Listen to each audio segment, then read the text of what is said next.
Sudah saya sampaikan.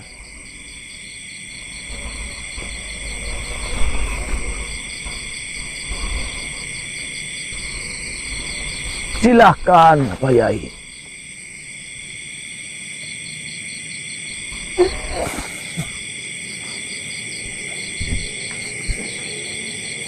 Silahkan, Pak Yai. Terima kasih. Mumpung masih ada waktu,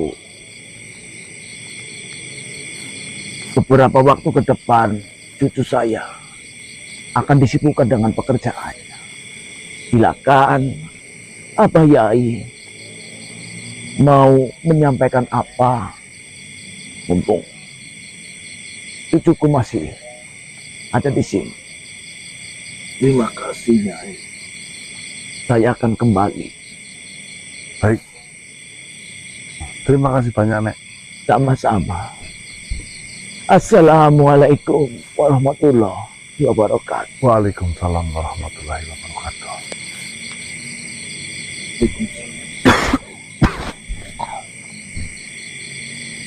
Assalamualaikum warahmatullahi wabarakatuh. Waalaikumsalam Waalaikumsalam. warahmatullahi wabarakatuh. Maaf, punten.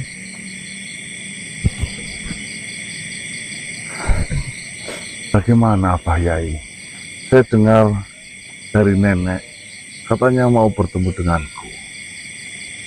Benar. Saya ada sedikit keperluan denganmu, manusia. Baiklah, Duduklah.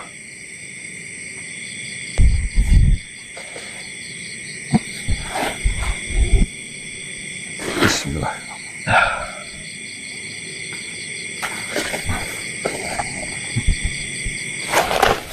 Keperluan apa, Abah Yai? Sebelumnya, perkenalkan, nama saya Fakih Samudra. Saya ada keperluan denganmu. Saya ditunjukkan oleh pangeran untuk menemuimu. Pangeran?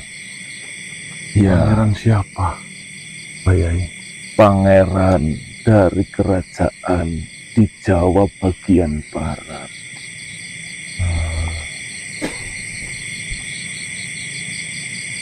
Seperti ini, manusia.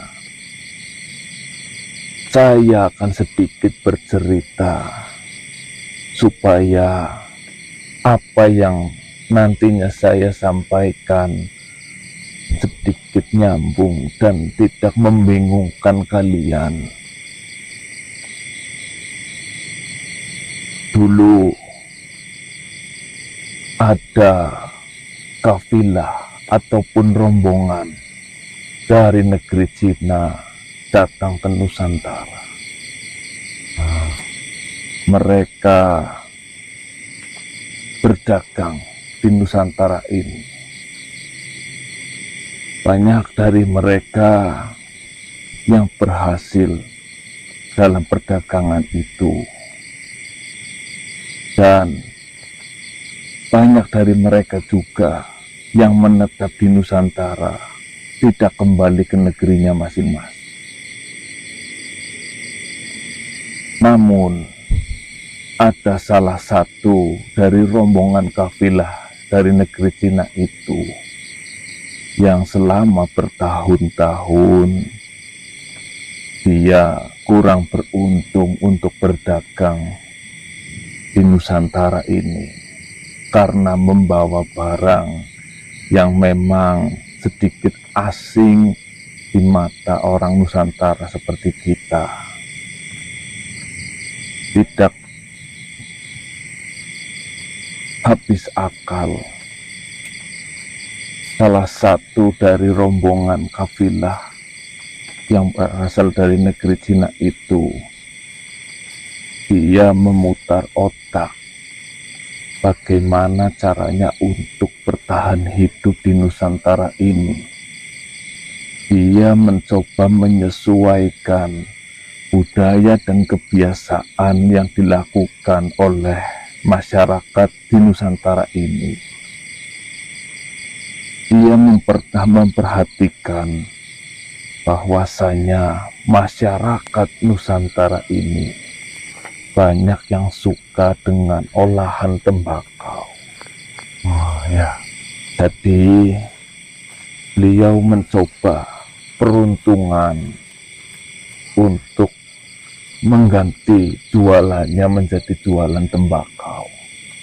Berharap dia bisa bertahan hidup di Nusantara ini dan bisa untuk dia memulai kehidupan baru di Nusantara ini. Namun sekian tahun berlalu, dia menjual tembakau yang mana dia menanam sendiri. Tidak kunjung laku tembakau itu. Ada pembeli, namun hanya beberapa orang saja. Tidak cukup untuk memenuhi kebutuhannya sehari-hari. Di suatu ketika,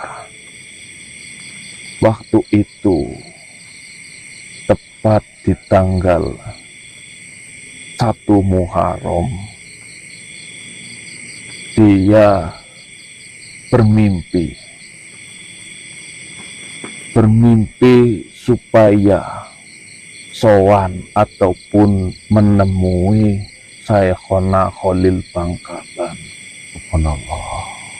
Ya, orang dari negeri yang asing yang tidak tahu seluk-beluk Nusantara langsung diberi mimpi untuk menemui, untuk bersowan, untuk bersilaturahmi ke kediaman dari Syekhona Mbah Khalil Bangkalan. Ngalap berkah. Ya, di mimpi itu hanya ditunjukkan supaya menemui beliau. Awalnya, saudagar dari Cina itu tidak menghiraukan mimpi itu. Namun, selama 7 hari berturut-turut, setiap dia tidur, mimpi itu selalu datang. Selalu mimpi yang sama selama 7 hari berturut-turut. Lalu dia memberanikan diri untuk mencari sebenarnya siapa nama Syekhona Khalil Bangkalan itu, karena beliau tidak tahu siapa yang akan dituju, di mana tempat dia tinggal. Dia berjalan kaki menuju ke Jawa bagian timur. Di sana dia menanyai satu persatu orang yang ditemuinya. Saudagar dari Cina itu kemudian mendapatkan informasi yang jelas di mana Syekhona itu tinggal, di mana Syekhona itu berkediaman. Lalu saudagar Cina itu, singkat cerita, bertemu dengan Syekhona di kediamannya, mengungkapkan semua yang dialaminya, bahwasanya dia bermimpi untuk menemui Syekhona. Ketika dipersilahkan duduk oleh Syekhona, saudagar itu langsung kebingungan manusia, karena belum mengucapkan apa yang menjadi keperluannya. Syekhona langsung mengetahui bahwasanya saudagar Cina itu sedang kesulitan untuk bertahan hidup di Nusantara ini.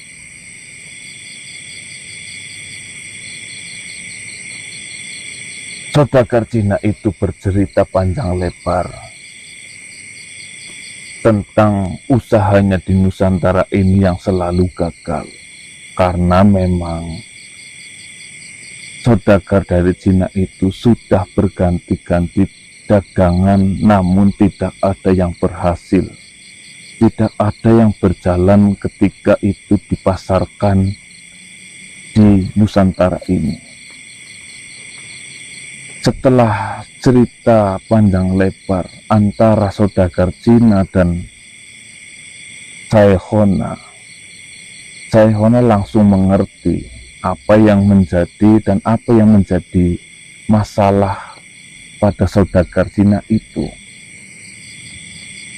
Singkat cerita, Caihona masuk ke dalam kamarnya, lalu keluar dengan membawa 2 bilah keris.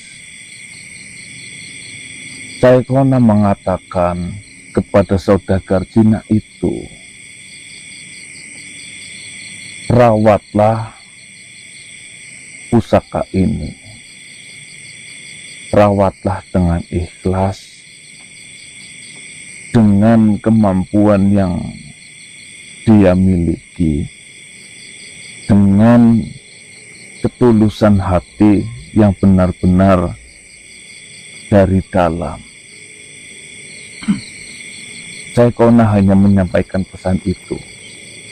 Lalu saudagar Cina itu berpamitan pulang. Sepanjang perjalanan, saudagar Cina itu bingung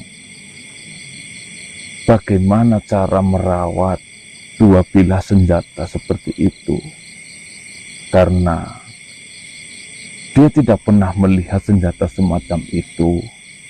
Dia tidak tahu bagaimana cara merawat senjata seperti itu. Dia tidak tahu bagaimana cara untuk menyimpan senjata semacam itu. Namun berbekal dari pesan yang disampaikan oleh Caihona terhadap saudagar Cina itu, beliau berkeyakinan bahwasanya beliau ataupun saudagar Cina itu akan mendapatkan keberuntungan.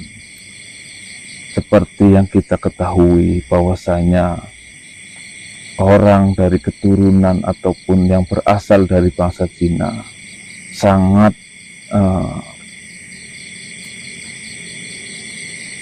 menghargai ataupun bisa menjaga ataupun sangat percaya dengan yang namanya keberuntungan.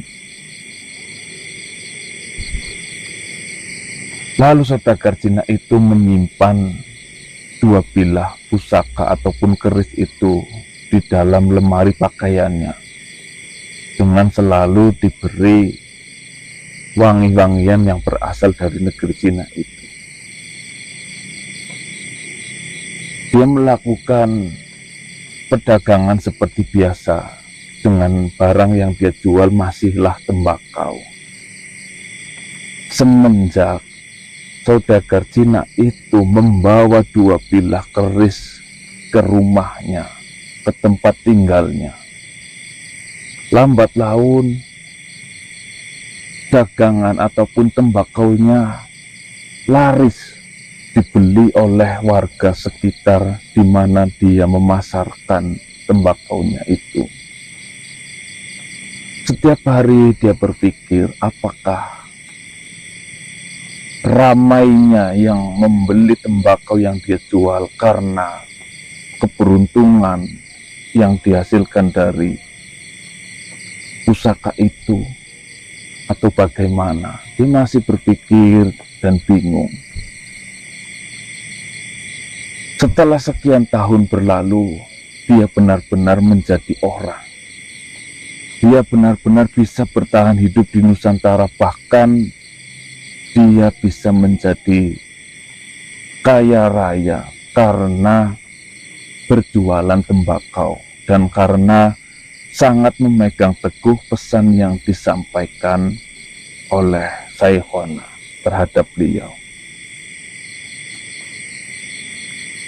sampai beliau tua dan meninggal dunia. Keris itu ataupun dua bilah pusaka itu masih disimpan.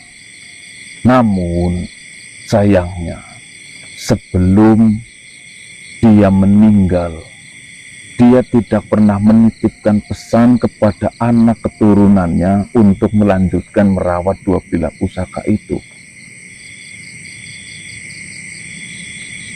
Berjualan tembakau diteruskan oleh anak keturunannya.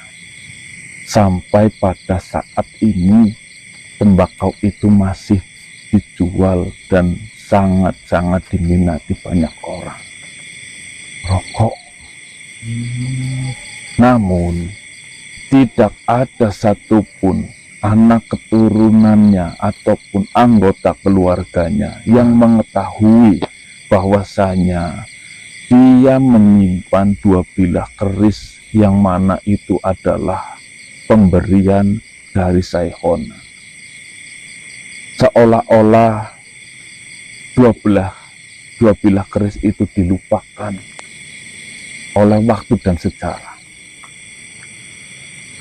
Ratusan tahun mungkin ya. Ya, benar. Dua bilah keris itu diabaikan dan dimoksakan. Tidak ada kenang-kenangan ataupun ingatan yang masih tertanam di anak keturunan saudagar Cina itu.